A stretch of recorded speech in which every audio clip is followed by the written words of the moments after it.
በእስልምና ቆንጆ የሆኑ ህልሞችና ፍቺያቸው።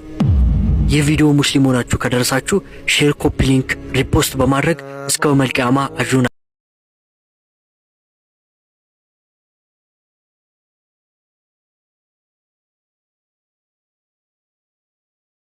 በእስልምና ቆንጆ የሆኑ ህልሞችና ፍቺያቸው።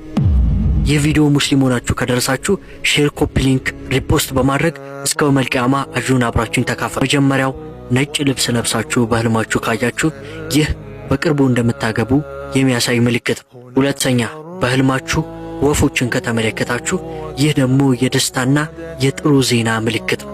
ሶስተኛ ፈረስን ስትጋልቡ ካያችሁ ደግሞ ይህ የስልጣን መያዝ ምልክት ነው።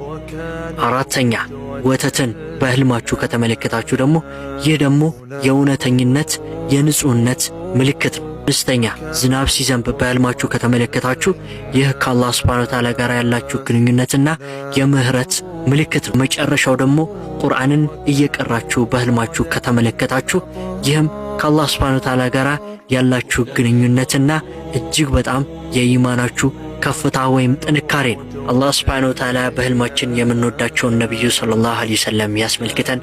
ሁላችሁም በኮሜንት ሰለዋት እያወረዳችሁ አሚን ባሉ።